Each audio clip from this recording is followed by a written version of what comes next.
Vamos falar agora sobre os problemas lógicos que podem causar uma perda temporária das informações nos dispositivos de armazenamento de dados.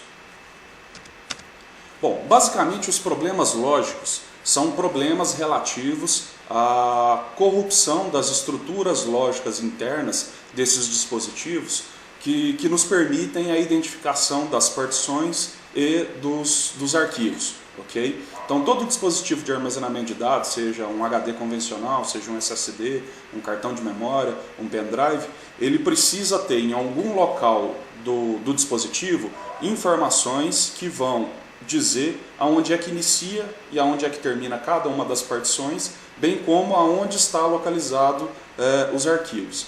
Então vamos imaginar um livro, né? Um livro ele é composto lá dos capítulos, dos tópicos, dos subtópicos, e quando a gente quer fazer a leitura de um determinado capítulo do livro, ao invés da gente ficar folheando todas as páginas do livro até encontrar o capítulo que nós desejamos, a gente recorre ao índice. Então a gente vai no começo do livro, você tem lá o índice, onde vai ter as informações dizendo aonde é que começa cada capítulo, aonde é que começa cada tópico. Então uma vez consultando o índice, conseguimos identificar aonde é que inicia cada capítulo e aí a gente vai direto para aquela página onde está referenciado aquele capítulo. Nos dispositivos de armazenamento de dados, algo muito parecido também ocorre. Então temos no começo de cada partição, no começo dos discos, informações que vão permitir o sistema operacional entender como o dispositivo está estruturado com relação às partições e também entender aonde é que os arquivos e diretórios estão localizados dentro do dispositivo. Okay? Então basicamente qualquer um desses dispositivos eles possuem, para localização das partições, trabalha-se com dois modelos de localização. Uma é o MBR, que é o Master Boot Record, uma estrutura que já existe desde os primeiros dispositivos de armazenamento de dados, e agora recentemente essa estrutura vem sendo substituída pelo modelo GPT.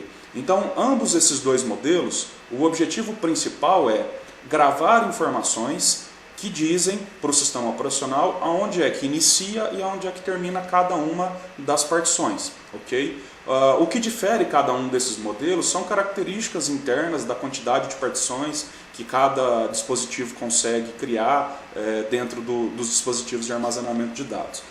Mas quando ocorre algum tipo de corrupção nessa área inicial do HD que diz aonde é que termina e aonde é que inicia cada uma dessas partições, o sistema operacional não consegue, né, localizar os arquivos e as partições dentro do dispositivo. Um outro fator que ocorre é a corrupção também da estrutura que identifica a localização dos arquivos e diretórios. Então, quando a gente pega um dispositivo de armazenamento de dados e você particiona ele, no começo do disco vai ficar a estrutura MBR ou a estrutura GPT, que vai dizer aonde é que inicia e termina cada partição. Depois, no início de cada partição, existe uma estrutura que nós chamamos de sistemas de arquivo, e aí podem existir vários sistemas de arquivos diferentes, né, o NTFS, IFAT do mundo Windows, o ext3, ext4, XFS, RaiserFS, que são estruturas de arquivos, sistemas de arquivo para o mundo Linux, para o mundo Unix. Então, independente de qual é o sistema de arquivo que seja escolhido, um dos principais objetivos do sistema de arquivos é justamente criar uma estrutura que permita a localização dos arquivos e diretórios dentro daquela partição. Okay? Então, novamente, é muito parecido como se fosse o índice de um livro. Né? Então, no começo da partição, existe uma estrutura que vai me dizer aonde é que inicia e termina cada um dos arquivos dentro daquela partição. Se essa estrutura ela é corrompida, se ocorre algum problema que cause uma corrupção de dados nessa estrutura, os arquivos eles ainda existem num determinado ponto do disco, só que a gente perde a capacidade de localizar de maneira direta esses arquivos. Então o sistema operacional ele perde a capacidade de localizar esses arquivos, mas como a gente detalhou nos slides anteriores, isso é uma situação temporária. É uma situação que pode ser corrigida e podemos ter sucesso na recuperação dos dados utilizando ferramentas específicas. Essa corrupção de dados, né, essa corrupção na estrutura lógica, seja das partições ou seja do sistema de arquivos, ela pode ocorrer normalmente por bad blocks, né? Então o bad block nada mais é do que um determinado ponto do dispositivo, um determinado ponto do disco rígido ou de qualquer outro dispositivo de armazenamento de dados que teve uma falha. Então vamos falar do HD convencional, que fica mais fácil de entender. Então a gente nos slides anteriores percebeu, né, que um HD convencional ele tem um disco metálico, um disco de vidro ali, recoberto por uma superfície magnética. Então, quando essa superfície magnética ela é danificada, seja pelo uso ou seja pela degradação natural do material, surge-se naquele ponto, né, um conceito que a gente chama de bad block, ou seja, um bloco de armazenamento de dados que está ruim, né, que perdeu a capacidade de armazenar dados, de armazenar ou de recuperar dados. Então, quando ocorre um bad block justamente no local onde está armazenado as estruturas de localização das partições ou as estruturas de localização de arquivos ou diretórios, gera-se então um problema que faz com que o sistema operacional não consiga, né, localizar esses arquivos. Um outro motivo pelo qual pode-se ter essa corrupção são falhas de software. Então, o sistema operacional está gravando uma informação nesse local e de repente tem um corte de energia e o sistema operacional finaliza de maneira abrupta no meio de um processo de gravação dos dados nesse local. Então, também podemos ter uma situação de corrupção, né, dessas estruturas. Então, essa corrupção ela pode ocorrer tanto por uma falha de software, como também por uma falha da própria mídia de armazenamento de dados em si. Okay? Uma outra situação que causa problemas lógicos é o fato do próprio usuário excluir os dados. Então, temos muitos casos que os clientes, sem querer, excluem os dados de maneira inadvertida, ou ocorre alguma situação que formata-se o HD, formata-se alguma partição e não tinha esse backup daquelas informações. E aí o usuário deseja recuperar essas informações que foram deletadas. Então, a gente vai entender nos próximos slides como é que isso é possível, né? Como é que mesmo após a deleção de um arquivo, mesmo após a formatação de um dispositivo, por que ainda conseguimos ter a possibilidade de recuperar os dados. Então, os exemplos que a gente falou, corrupção lógica da MBR, corrupção lógica do sistema de arquivos, a exclusão acidental ou não de arquivos, a formatação de partições. Então, isso tudo são características que estão dentro do conceito de problemas lógicos.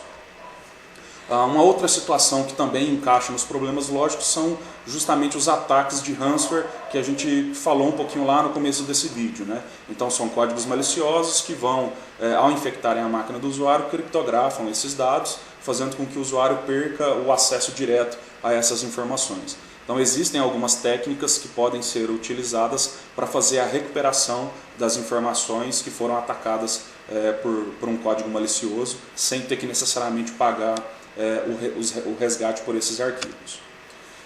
Então, para entender como que é possível fazer essa recuperação, nos próximos slides a gente vai descrever de uma forma mais clara como é que essas estruturas funcionam, né, para que a gente possa deixar mais claro o porquê que a gente consegue fazer a recuperação desses dados mesmo existindo esses problemas lógicos. Bom, para a gente entender um pouco mais sobre essas questões relativas à MBR e ao GPT, vamos entender como é que uma MBR ou um sistema de GPT trabalha para fazer essa indexação das partições. Okay? Então, todo dispositivo, seja um HD, seja um SSD, cartão de memória, pendrive, ele tem a possibilidade do usuário formatar o dispositivo e criar várias partições, né? Então, num HD eu posso ter lá 2, 3, 4 partições, ok? E esse particionamento, como o próprio usuário é que faz esse particionamento, então tem que existir algum mecanismo para que na hora que o usuário escolha, eu quero no meu dispositivo 3 partições, e a primeira partição começa no ponto X do disco e termina no ponto Y. A segunda partição começa no ponto A e termina no ponto B. Então, no momento da criação dessas partições, a informação de início e término de cada partição precisa ficar armazenada em algum local, para que posteriormente o sistema operacional possa ler essas informações e conseguir, de uma maneira direta, saber aonde é que inicia e aonde é que termina cada uma dessas partições. Em HDs de disco magnético, quando eles são criados na fábrica, eles são estruturados de duas formas. Existe uma estruturação criando-se o que a gente chama de trilhas, que são essas linhas concêntricas que vão do centro do disco até a parte externa do disco, e uma separação perpendicular a essas trilhas. Então o cruzamento de uma trilha com essa separação perpendicular vai dar origem ao que a gente chama de setores. Aqui, obviamente, nessa imagem, aparenta-se a existência de uma estrutura física criando essa separação, mas na verdade essa estrutura ela não existe fisicamente, não é algo físico lá no disco, e sim pequenas marcações, pequenas sequências de bits que a gente chama de servo information, ou simplesmente localizações de alinhamento, que faz com que a cabeça de leitura consiga detectar a hora que começa uma trilha, a hora que termina outra, e a hora que ele está saindo de um setor e começando outro setor.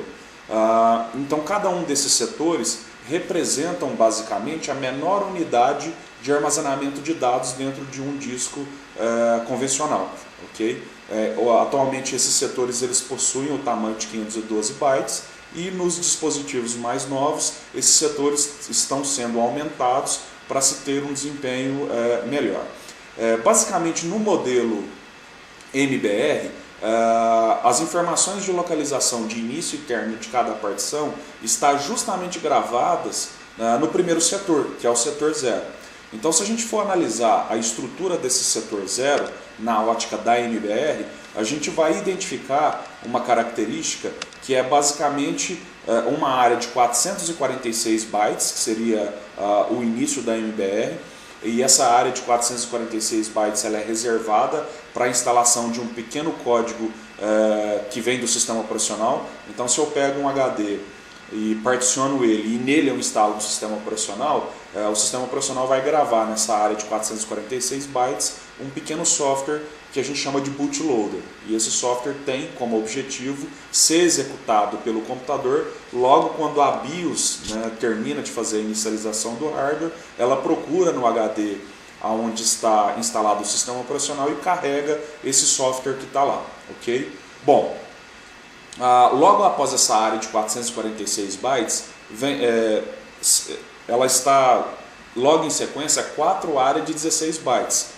Que aqui a gente representou por esses quadrinhos aqui. Então a gente tem uma primeira entrada de 16 bytes, uma segunda entrada de 16 bytes, uma terceira e uma quarta entrada. Esses 16 bytes, basicamente eles são estruturados no início, as informações de início e término de cada partição. Então vamos imaginar que o disco é essa sequência desse retângulo aqui, e o usuário criou duas partições.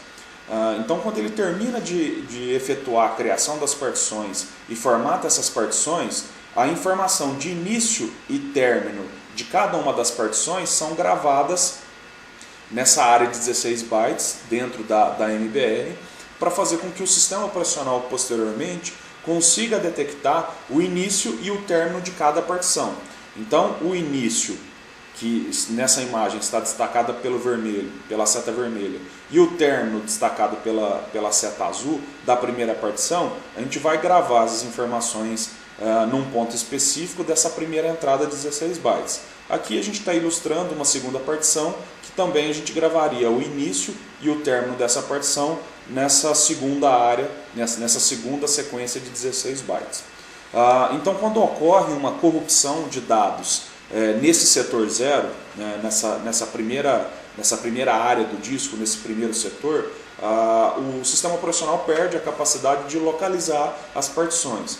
Então se ele perde a capacidade de localizar as partições, inevitavelmente ele não vai conseguir mais achar os arquivos e os diretórios. Quando ocorre esse tipo de corrupção, as empresas de recuperação de dados vão utilizar mecanismos, softwares, técnicas para conseguir reconstruir essa estrutura a partir das informações que estão presentes lá dentro do disco. Nesse slide, de forma mais didática, a gente executou um aplicativo que faz a leitura de determinados setores, e a gente usou o aplicativo para fazer a leitura dos dados do primeiro setor, do setor 0. Nesse caso, a leitura dos dados da MBR. Então, desse ponto aqui até esse ponto, a gente tem os 446 bytes, que seria o bootloader, que seria gravado quando a gente executa a instalação de um sistema operacional nesse dispositivo de armazenamento de dados. Logo posteriormente, a gente tem as 4 áreas de 16 bytes, que aqui estão destacadas pelas cores rosa, amarelo, marrom e azul. Então, cada área dessa aqui vai gravar informações do início e término de cada uma das partições. Okay? Curiosamente, no resultado dessa tela aqui, a gente consegue perceber que nesse dispositivo de armazenamento de dados, ele só tem presente 2 partições. Porque a gente consegue perceber que existem dados gravados na primeira área, nos primeiros 16 bytes, né, no primeiro conjunto de 16 bytes, que seria o rosa, e no segundo conjunto de 16 bytes, que seria o amarelo. Na terceira área de 16 bytes e na quarta área de 16 bytes, a gente consegue perceber que o conteúdo está zerado. Então, ou seja, não existe nesse dispositivo a terceira e a quarta partição. Então, como a gente falou no slide anterior, quando essas informações aqui, de maneira resumida, esses 64 bytes, né, se existir alguma corrupção nesse conjunto de 64 bytes, o sistema operacional vai perder a capacidade de localização das partições e, consequentemente, ele não consegue localizar os arquivos e diretórios. Ocorrendo uma corrupção nessa área, seja por um bad block ou seja por uma falha de software que no momento da gravação gravou informações incorretas, ainda existe a possibilidade da execução de softwares específicos que vão fazer a leitura de todo o restante do disco para tentar identificar o início e término de cada partição e remontar essa estrutura de 64 bytes que foi corrompida, fazendo com que o sistema operacional consiga ler novamente as partições de maneira adequada. A outra situação que pode causar problemas de acesso aos dados, que ainda está dentro da categoria de problemas lógicos, é justamente a corrupção das áreas da estrutura de sistemas de arquivos.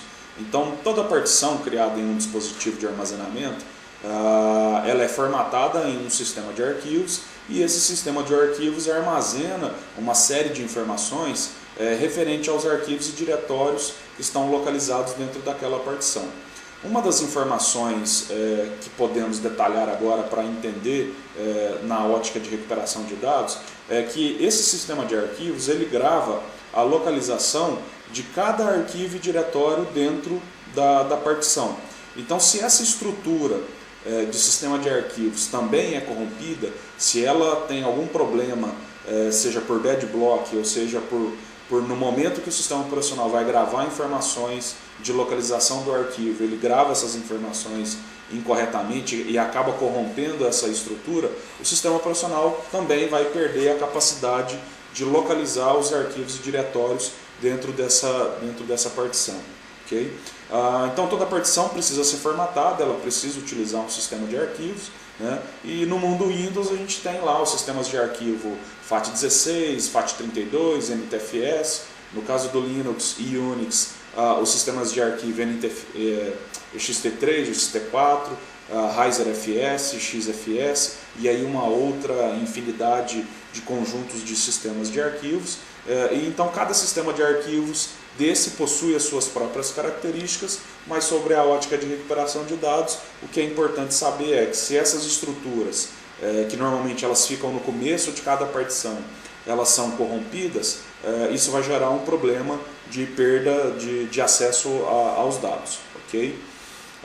Então é só pensar que esse sistema de arquivos também vai funcionar como se fosse um índice de um livro. Né? Então eu tenho as estruturas MBR e GPT que identificam o início e término de cada partição, nós também temos uma estrutura que identifica o início e término de cada um dos arquivos dentro daquela partição. Aqui a gente tem um exemplo da estrutura NTFS. Então vamos imaginar que a gente pegou uma partição de um determinado dispositivo, formatou essa partição utilizando o NTFS e quando a gente termina de fazer a formatação, o sistema operacional vai estruturar dentro daquela partição, normalmente no começo da partição, ele vai começar a gravar informações ali que vão permitir construir esse índice de localização dos arquivos e diretórios. Então, todas as vezes que é criado um novo arquivo ou um novo diretório em uma partição, nesse caso uma partição NTFS, é criado lá no começo da partição, nesse índice, a localização de início e término de cada um dos arquivos e diretórios. Okay? Então, à medida que a gente cria novos arquivos, o sistema operacional vai nessa estrutura e acrescenta uma entrada dizendo que o arquivo começa num determinado ponto e termina num determinado ponto do disco. E, obviamente, se essas estruturas são corrompidas, o sistema operacional não consegue encontrar os arquivos e diretórios que estão localizados dentro dessa partição. Então, aqui a gente tem um exemplo com um pouco mais de detalhes, né, da estrutura do NTFS, onde a gente tem lá um arquivo com o nome de file 5, file 10 e file 15. Né? Então, cada um desses arquivos tem uma localização de início, né, e quantos clusters posteriormente ali eles estão ocupando com relação a essas informações. Tanto no caso de corrupção das tabelas de particionamento, quanto de localização de arquivos e diretórios, também como em situações onde onde o usuário delete arquivos ou formate partições, é possível a localização desses arquivos dentro do disco através de uma técnica chamada de data carving. A técnica de data carving ela tem como objetivo varrer setor a setor no disco, buscando por sequências de dados que se pareçam com arquivos conhecidos, e aí então, quando essa ferramenta, esse software, detecta uma sequência de dados que é característica de um determinado tipo de arquivo, ela faz a extração dessas informações e então é gerado um arquivo com esse conteúdo. Então, através dessa técnica, é possível, né, a recuperação de informações, mesmo em situações onde um arquivo foi deletado, né, ou deletado da lixeira, formatado, né, através dessa técnica de data carving, a gente tem sucesso na recuperação dos dados. Okay?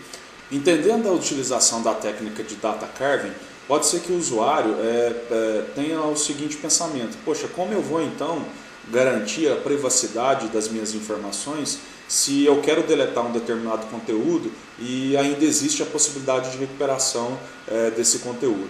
Bom, infelizmente, né, o sistema operacional, para ter um certo desempenho, quando a gente efetua a deleção de um arquivo, realmente ele não vai deletar esse arquivo de maneira imediata. Esse arquivo vai ficar lá até que ele seja sobrescrito.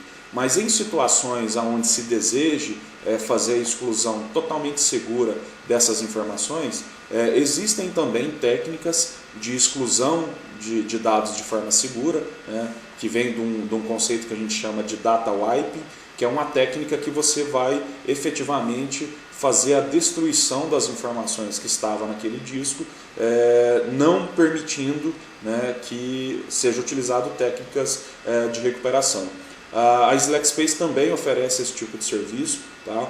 Normalmente esse serviço ele é mais procurado por empresas que queiram fazer a doação de computadores, né? Ou fazer o descarte seguro de mídias de armazenamento de dados, seja porque ela precisa atender uma certa regulamentação. Então existe, né, técnicas para isso, e a empresa, a Slackspace, também oferece esse tipo de serviço, que é garantir a destruição de forma segura das informações do cliente para que ele não possa, para que essas informações não possam ser recuperadas posteriormente. Okay? Então isso também é um serviço que a empresa oferece para os seus clientes. Bom, para a gente entender um pouquinho da técnica de data carving, né, entender como é que isso é possível, né, nos próximos slides a gente vai tentar deixar de uma forma mais clara como é que é o funcionamento desse tipo de mecanismo. Bom, então a técnica de data carving nada mais é do que uma técnica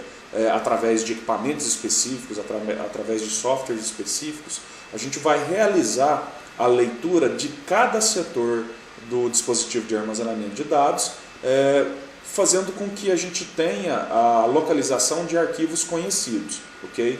Obviamente esse é um procedimento que demora, né? Um procedimento lento, isso vai depender muito do tamanho do HD. Então se você tem um HD de 1 tera, 2 teras, 4 teras, quanto maior o dispositivo, mais tempo vai ser gastado, né, nesse procedimento. Okay?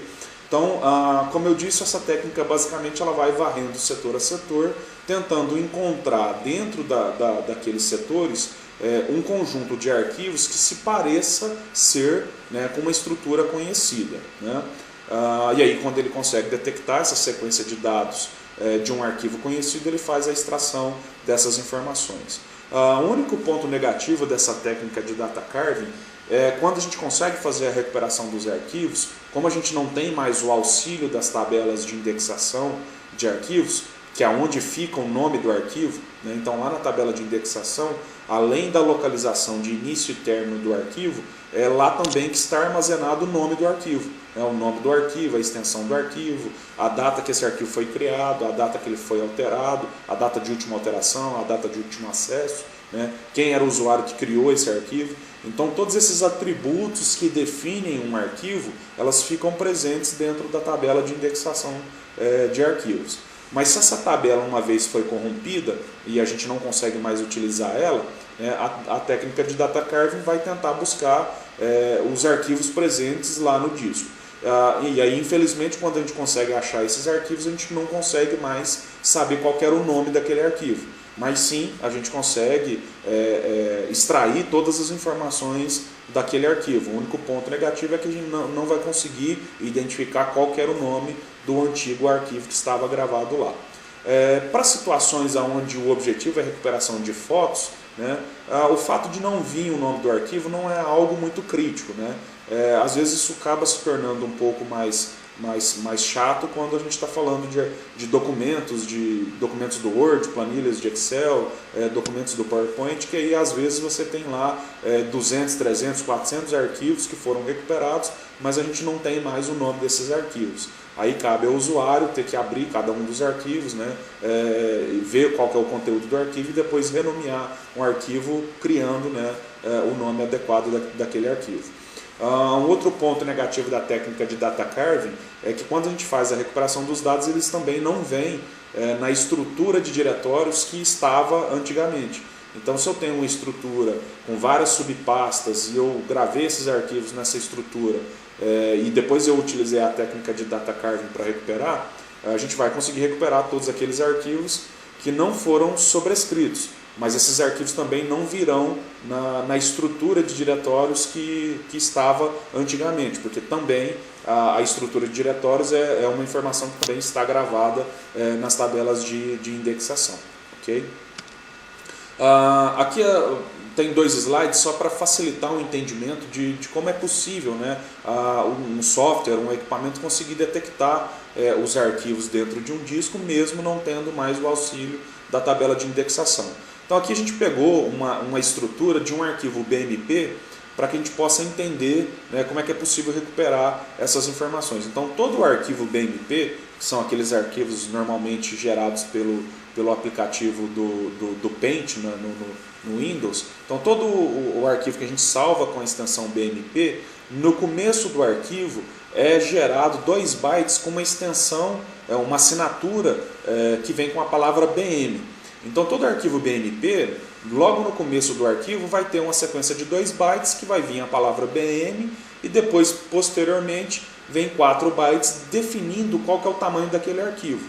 Então se eu estou utilizando uma técnica de data carving e ela está varrendo setor a setor, quando ela encontra um setor que tem uma sequência de dados que vem a palavra BM, ele vai então tentar entender se o que tem logo após aquela sequência da palavra BM se encaixa numa definição da estrutura de um arquivo BMP. Se aquela sequência de dados se encaixar nessa estrutura, o software então pega esse conjunto de dados e salva com um nome aleatório, né, gera um novo nome e copia esse conteúdo para esse novo arquivo. E aí então a gente tem a capacidade depois, posteriormente, de fazer a abertura desse arquivo. Aqui um outro exemplo de um arquivo do tipo PNG, um arquivo também do tipo de imagem, né? Então todo arquivo PNG, no começo do arquivo a gente tem uma sequência de 8 bytes, que é a letra E com uma trema, e vem a sequência das letras PNG. E aí a gente tem uma sequência de códigos hexadecimal, que seria o 0C, o 0A, 1A e o 0A. Então todas as vezes que o software de data carving está fazendo a leitura dos setores e ele encontra uma sequência de dados que se pareça com essa estrutura, ele então vai entender que logo posteriormente ali vem uma sequência de bytes, né, que possivelmente é um arquivo PNG, e aí ele também vai fazer a leitura desses dados e salvar num novo arquivo. Então aqui a gente pegou 2 exemplos de imagem, mas todo arquivo possui uma estrutura, uma assinatura. Então se a gente pega um arquivo do Word, do Excel, do PowerPoint, ou um arquivo TXT, ou qualquer outro tipo de arquivo, nós temos, né, uma estrutura que define como aquele arquivo está estruturado dentro do disco. Obviamente, os bons softwares de data carving, eles possuem internamente no seu código, né, eles conhecem a assinatura de todos os tipos de arquivos possíveis, né? Então, à medida com que vai sendo criados novos softwares e vai sendo criados novos arquivos, esses softwares de data carving então aprendem como é a estrutura desses arquivos, e essa estrutura é incorporada dentro do software de data carving para que num futuro, posteriormente, né, seja possível fazer a recuperação desses arquivos. Para que se tenha sucesso na recuperação de dados utilizando a técnica de data carving e também em situações onde o dispositivo de armazenamento apresenta um alto índice de bad blocks, é necessária a utilização de ferramentas, né, de hardware especializado para essa área de recuperação de dados. Então aqui a gente tem um exemplo de um hardware que é o que compõe o laboratório da SlackSpace, um hardware especializado onde é plugado os dispositivos do tipo HD e SSD, e essa placa ela consegue executar operações que uma controladora normal de um computador não consegue executar, né? Então ela consegue simular uma série de situações, fazendo com que a gente tenha uma alta taxa de sucesso na recuperação de dados. Um dos motivos principalmente é pela possibilidade de acesso diretamente ao disco. Tá? Só voltando um slide aqui. Essa placa permite a gente conectar através desse pequeno componente eletrônico aqui e através de um cabo de dados, é possível a gente conectar o HD a essa placa, e esse cabo permite a gente ter acesso direto, né, ao firmware do dispositivo. Então a gente consegue controlar operações do HD que normalmente a gente não conseguiria se a gente estivesse utilizando um sistema operacional normal, com uma controladora normal. Então essa é uma foto do laboratório de problemas lógicos da SlackSpace. Então a gente utiliza uma ferramenta especializada, uma ferramenta profissional, que trata-se de um conjunto de hardware e software para poder tratar os aspectos relativos a problemas em dispositivos com alto índice de bad blocks, e também essa técnica de data carving que a gente comentou nos slides anteriores. Esse aqui é um exemplo do nosso laboratório, uma foto do nosso laboratório de recuperação de dados em smartphones, em celulares, tablets, smartphones. Então isso é uma ferramenta israelense, é uma ferramenta chamada de Cellebrite, que é a mesma ferramenta que a Polícia Federal utiliza para fazer as investigações, né, em aparelhos celulares. Então isso é uma ferramenta altamente especializada, uma ferramenta específica para a parte de extração de dados em dispositivos smartphones e tablets. E aqui uma foto do nosso laboratório de clonagem e de exclusão de dados seguros. Então aqui a gente utiliza um equipamento para fazer a deleção de forma segura, que segue uma série de padrões internacionais para garantir que os dados, ao serem apagados, não possam ser realmente recuperados. Então o objetivo desse vídeo era apresentar a empresa, né, apresentar a SlackSpace, deixar claro que é possível sim a recuperação de dados, também é possível sim a exclusão de dados de maneira segura, que esses serviços Hoje eles existem em Uberlândia, então a gente é capaz de atender, né, clientes em Uberlândia e região, com o objetivo de ajudá-los, né, a principalmente recuperar suas informações em situações onde os dispositivos de armazenamento venham apresentar algum tipo de problema e o cliente não possua, né, um backup dessas informações, ok? Então nesse slide a gente deixa os nossos contatos, né? A empresa ela atua de forma disponível 24 horas, né? Então a gente também atende em formatos de emergência, né? Então a gente gostaria aí de deixar os nossos contatos para que vocês, caso tenham a necessidade de utilizar alguns de nossos serviços, né, possa nos contactar.